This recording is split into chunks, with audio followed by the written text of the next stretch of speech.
Assalamualaikum warahmatullahi wabarakatuh. Selamat pagi, siang, sore, dan malam untuk semuanya. Kita ketemu di kelas sejarah hari ini. Hari ini saya akan bercerita tentang faktor kedatangan bangsa Eropa ke Nusantara, yang awalnya hanya mencari dan berdagang rempah-rempah kemudian beralih menguasai dan menjajah Nusantara dari Sabang sampai Merauke secara bertahap. Namun sebelum saya melanjutkan, ada baiknya klik subscribe, hidupkan loncengnya, dan komen di bawah ini. Yang pertama adalah faktor kekalahan kaum Nasrani Bizantium di Konstantinopel oleh Sultan Muhammad Al-Fatih. Ini merupakan asal-usul berdirinya dinasti Utsmani. Seperti yang kita tahu bahwa Konstantinopel merupakan benteng terkuat dan legendaris pada masa kekaisaran Bizantium pada saat itu. Namun, jatuhnya Konstantinopel pada tahun 1453 ke Turki Utsmani mengakibatkan pasokan rempah-rempah ke wilayah Eropa terputus. Hal ini dikarenakan boikot yang dilakukan oleh Turki Utsmani.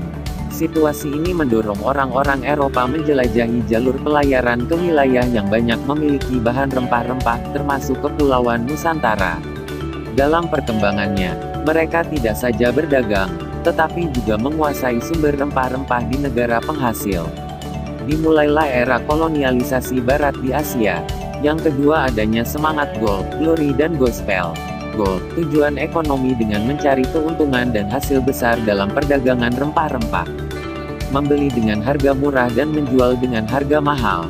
Glory, tujuan petualangan dengan mencari daerah jajahan untuk mengharumkan nama, kejayaan dan kekuasaan. Gospel, tujuan agama dengan menyebarkan ajaran Nasrani. Ketiga, semangat reconquista, yaitu semangat balas dendam terhadap kekuasaan Islam dimanapun berada. Keempat, adanya perkembangan ilmu pengetahuan dan teknologi. Dengan perkembangan paham Renaissance, ilmu pengetahuan dan teknologi juga berkembang pesat. Ditemukan teori heliosentris dari Kopernikus yang mengatakan bahwa pusat peredaran tata surya adalah matahari. Planet-planet berputar mengelilingi matahari dan bumi berputar pada porosnya. Bentuk bumi tidak rata tetapi bulat. Hal ini mendorong mereka untuk membuktikannya. Dikembangkannya teknik pembuatan kapal yang dapat digunakan untuk mengarungi samudera luas. Mulai ditemukannya mesiu untuk persenjataan. Senjata ini digunakan dalam melindungi pelayaran dari ancaman bajak laut dan sebagainya. Ditemukannya kompas sebagai petunjuk arah. Sehingga para penjelajah tidak lagi bergantung pada kebiasaan alam. Untuk menemukan arah, biasanya mereka berpedoman pada bintang. Nah, selanjutnya saya akan menerangkan bangsa Eropa yang pertama kali melakukan penjelajahan samudera hingga singgah di Nusantara. Yang pertama adalah bangsa Portugis. Orang Portugis pertama yang mencoba mencari jalan baru ke Indonesia adalah Bartolomeus Dias. Ia meninggalkan Portugal pada tahun 1486. Ia menyusuri pantai barat Afrika hingga tiba di Tanjung Harapan Bait.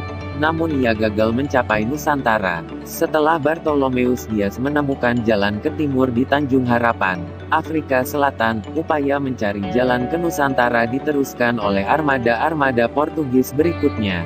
Armada Portugis berikutnya yang mencoba berlayar ke Nusantara dipimpin oleh Vasco da Gama. Mereka berangkat pada tahun 1497 dan berhasil melewati Tanjung Harapan. Sewaktu tiba di pelabuhan Malinda di Afrika Timur, mereka bertemu dengan pedagang-pedagang Arab dan India. Namun, jalan ke Asia Tenggara tetap dirahasiakan oleh para pedagang tersebut. Oleh karena itu, orang-orang Portugis melanjutkan perjalanannya menyusuri pantai timur Afrika. Mereka harus melewati perairan dengan ombak yang sangat besar. Daerah itu terletak di timur Laut Afrika, terutama di sekitar ujung tanduk. Oleh karena itu, daerah ini disebut Guadafui yang berarti, berhati-hatilah. Ekspedisi ini kemudian berhasil melewati selat di ujung selatan Laut Merah yang disebutnya Bab el Mandeb, gapura air mata. Pada tahun 1498, Vasco da Gama tiba di Calicut, India. Sejak saat itu, perdagangan antara orang Eropa dan India tidak lagi melalui jalur Laut Tengah melainkan melalui pantai timur Afrika. Lalu mereka ingin menjelajahi daerah timur lainnya yakni Malaka dan Maluku. Pada waktu itu, di Asia Tenggara terdapat salah satu daerah pusat perdagangan yang sangat ramai dikunjungi. Daerah tersebut adalah Malaka, sedangkan daerah sumber rempah-rempahnya adalah Maluku. Bagi Portugis cara termudah menguasai perdagangan di sekitar Malaka termasuk di Maluku adalah dengan merebut atau menguasai Malaka. Kolonialisme Portugis di Indonesia dimulai sejak kedatangan Alfonso de Albuquerque di Maluku. Pada tahun 1511 ekspedisi Portugis di bawah pimpinan Alfonso de Albuquerque berhasil menaklukkan Malaka. Dari sana, mereka menuju Maluku dan diterima dengan baik oleh Raja Ternate. Mereka diperkenankan berdagang dan membangun benteng di Ternate. Yang kedua adalah bangsa Spanyol. Pelopor bangsa Spanyol yang mencari jalan langsung ke Nusantara adalah Christopher Columbus. Ia berjalan ke arah barat. Setelah 2 bulan, ia sampai di sebuah pulau yang kemudian dinamakan San Salvador. Columbus gagal mencapai India. Setelah Columbus gagal menemukan India, ekspedisi Spanyol selanjutnya ke daerah rempah-rempah dipelopori oleh Ferdinand Magellan. Pada tahun 1519 Magellan berangkat melalui Samudera Atlantik. Setelah melewati ujung Amerika Selatan, ia masuk ke Samudera Pasifik. Ia tiba di Filipina pada tahun 1521. Saat mencoba mengatasi perang antar suku di Cebu, Magellan terbunuh. Ia digantikan oleh Del Cano. Dalam perjalanan kembali ke Spanyol, mereka singgah di Tidore. Sejak saat itu, terjalin kerjasama antara Spanyol dan Tidore. Kerjasama itu dalam hal perdagangan yang diperkuat dengan dibangunnya benteng Spanyol di Tidore. Kondisi tersebut tentu menyebabkan antara Portugis dan Spanyol memanas saat itu. Portugis merasa terancam dengan hadirnya Spanyol di Tidore. Hal ini diperkuat dengan kenyataan bahwa Tidore dan Ternate telah lama bermusuhan. Dengan alasan tersebut, Portugis yang didukung pasukan Ternate, benteng Spanyol di Tidore berhasil direbut Portugis. Namun, berkat perantara Paus di Roma, Portugis dan Spanyol akhirnya mengadakan perjanjian yang disebut Perjanjian Zaragoza. Berdasarkan perjanjian tersebut, Maluku dikuasai Portugis dan Filipina dikuasai Spanyol. Dan ketiga adalah bangsa Inggris. Kedatangan bangsa Inggris dirintis oleh Francis Drake dan Thomas Cavendish. Dengan mengikuti jalur yang dilalui Magellan, pada tahun 1579 Francis Drake berlayar ke Indonesia. Armadanya berhasil membawa rempah-rempah dari Ternate dan kembali ke Inggris lewat Samudera Hindia.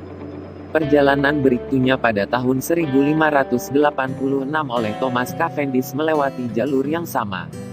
Pengalaman kedua pelaut tersebut mendorong Ratu Elizabeth I meningkatkan pelayaran internasionalnya.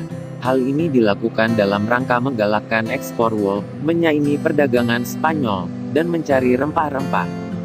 Ratu Elizabeth I kemudian memberi hak istimewa kepada EIC, East Indian Company, untuk mengurus perdagangan dengan Asia. EIC kemudian mengirim armadanya ke Nusantara. Armada EIC yang dipimpin James Lancaster berhasil melewati jalan Portugis, lewat Afrika. Namun, mereka gagal mencapai Nusantara karena diserang Portugis dan bajak laut Melayu di Selat Malaka.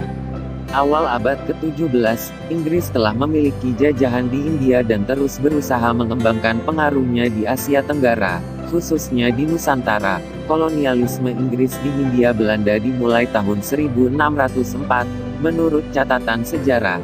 Sejak pertama kali tiba di Nusantara tahun 1604, EIC mendirikan kantor-kantor dagangnya. Di antaranya di Ambon, Aceh, Jayakarta, Banjar, Jepara, dan Makassar. Walaupun demikian, armada Inggris tidak mampu menyaingi armada dagang barat lainnya di Nusantara, seperti Belanda. Mereka akhirnya memusatkan aktivitas perdagangannya di India. Mereka berhasil membangun kota-kota perdagangan seperti Madras, Kalkuta, dan Bombay. Dan bangsa yang keempat datang ke Nusantara adalah bangsa Belanda.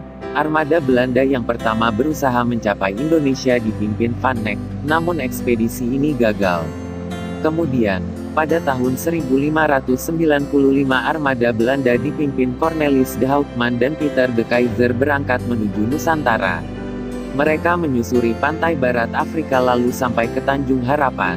Dari sana, mereka mengarungi Samudera Hindia dan masuk ke Indonesia melalui Selat Sunda lalu tiba di Banten. Armada ini tidak diterima oleh rakyat Banten karena Belanda bersikap kasar. Selain itu, hubungan antara Banten dan Portugis masih baik. Dari Banten, armada ini bermaksud menuju Maluku untuk membeli rempah-rempah namun gagal mencapai Maluku. Cornelis de Houtman tiba kembali di negerinya pada tahun 1597. Ia disambut sebagai penemu jalan ke Nusantara. Setelah Cornelis, armada Belanda datang ke Nusantara susul-menyusul. Hal ini mengakibatkan lalu lintas Nusantara menuju Belanda menjadi ramai. Armada Belanda yang pertama mencapai Maluku adalah armada kedua. Mereka berhasil melakukan pembelian rempah-rempah di sana. Pada awalnya, Belanda gagal bersaing dengan Portugis baik di Maluku maupun di pelabuhan di Nusantara. Namun, karena armada Belanda semakin hari semakin bertambah, sedikit demi sedikit armada Portugis mulai terdesak.